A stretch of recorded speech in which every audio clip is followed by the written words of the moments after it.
ఇంకా మనకి ఈజీగా ఈ ప్రాసెస్ అవుతుంది. ఏ ప్రాసెస్ ఇది? ఎన్యూమరేషన్ ఫామ్స్ మనం డిస్ట్రిబ్యూషన్ చేస్తూ ఉన్నాం.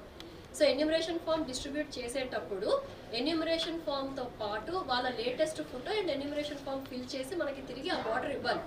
ఫర్ ఎగ్జాంపుల్, నేను ఒక ఊర్లో ఆల్రెడీ నాకు ఓటు ఉంటే మళ్ళీ ఇక్కడ కూడా ఓటు ఉంటే ఎక్కడో ఒక దగ్గరే ఓటు ఉండే అవకాశం ఉంటుంది. కాబట్టి నాకు చాయిస్ ఉంటుంది నేను ఎక్కడ ఓటు వేసుకోవచ్చు అనేది. అక్కడ నేను enumeration form plus latest photo fill చేసి ఇవ్వాలి. అది 1987 కన్నా ముందు పుడితే. 87 నుంచి 2004 మధ్యలో పుట్టిన ఓటర్స్ ఏంటంటే ఎన్యూమరేషన్ ఫామ్తో పాటు కంపల్సరీగా వాళ్ళ పేరెంట్, ఒక పేరెంట్ తాలూకా డిక్లరేషన్ కంపల్సరీగా ఇవ్వాలి along with enumeration form. And ఇంకొకటి ఏంటంటే 2004 నుంచి తర్వాత పుట్టిన వాళ్ళు ఇద్దరు పేరెంట్స్ తాలూకా డిక్లరేషన్ ఫామ్ అంటే వాళ్ళ సర్టిఫికేట్తో ఈ ఎన్యూమరేషన్ ఫామ్ ఇవ్వాలి. మెయిన్గా ఇది ఎందుకు చేస్తున్నాము అంటే కొంతమంది ఎస్పెషల్లీ మన కర్నూలు జిల్లాలో చూసుకుంటే మైగ్రేషన్ ఎక్కువ ఉంది. సో మైగ్రేట్ అయ్యి ఎక్కడికో వెళ్ళిన వాళ్ళు మళ్ళీ ఓటు వేయడానికి ఇక్కడికి వస్తారు. సో ఎక్కడ కూడా మనం ఎవరి ఓట్స్ కూడా తీసియట్లేదు, అందరికీ ఇనఫ్ ఛాన్స్ ఇస్తాం.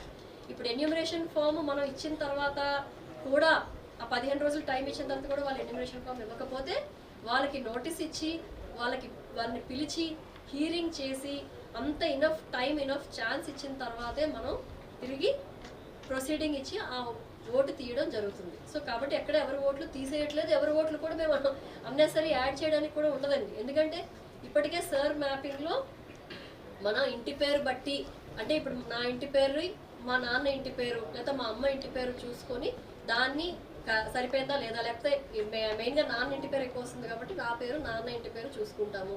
లేదా మదర్ ఉంటే రిలేషన్ ఉంది అంటే మదర్తో మ్యాప్ చేసుకుంటాం, లేదా తాతలతో ఉంది అంటే తాతలతో మ్యాప్ చేసుకుంటున్నాం. ఈ మ్యాపింగ్ చేసిన తర్వాత ఇంకొక ప్రక్రియ ఏంటంటే మ్యాపింగ్లో అడ్రస్, నా అడ్రస్ మా నాన్న అడ్రస్ లేకపోతే మా తాత అడ్రస్ ఏదైనా సేమ్ ఉంటే కూడా మ్యాపింగ్ చేసుకుంటున్నాం. ఇక్కడ మ్యాపింగ్ చేయలేని పరిస్థితిలో ఉండిపోయిన వాళ్ళందరికీ కూడా ఎన్యూమరేషన్ ఫామ్స్ ఇచ్చి మళ్ళీ ఒకసారి ఈ ఎక్సర్సైజ్ అంతా చేసుకొని వాళ్ళకి మనం ఇక్కడే ఓటు హక్కు అంటే ఏదైతే ఉందో అది కన్ఫర్మేషన్ అంతే కన్ఫర్మ్ చేసుకొని చేయడం జరుగుతుంది. రెండు దగ్గరలో ఓటు ఉన్న వాళ్ళకి ఏంటంటే ఈసీఐ వెబ్సైట్లోనే మనకి డెమోగ్రఫికల్ సిమిలారిటీస్లో వాళ్ళు సేమ్ ఉన్నారు అని చెప్పి మనకి ఇస్తారు. దాన్ని ఎక్కడో ఒక దగ్గర ఆ ఓటర్కి మనం ఛాన్స్ ఇచ్చి ఒక్క దగ్గర ఆయనకి ఓటు హక్కు కల్పిస్తాం. సో ఎక్కడ కూడా ఎవరు అపోహపడాల్సిన అవసరం లేదండి. సర్ మ్యాపింగ్ అనేది మనకి ఎప్పటి నుంచో జరుగుతుంది. ఇప్పుడు ఎన్యూమరేషన్ ఫామ్స్ ప్రాసెస్ ఈ 1 monthలో చేసిన తర్వాత ఇనఫ్ ఛాన్స్ ఇచ్చిన తర్వాత మళ్ళీ డ్రాఫ్ట్ ఎలక్టోరల్ పబ్లిష్ చేసుకుంటాము. చేసుకున్న తర్వాత మళ్ళీ కంటిన్యూస్ ప్రాసెస్ అప్డేషన్ అనేది ఇంకా మళ్ళీ ఎవరైనా యాడ్ అవ్వాలి అనుకుంటే అప్పుడు కంటిన్యూస్గా అప్డేట్ చేస్తాము. బట్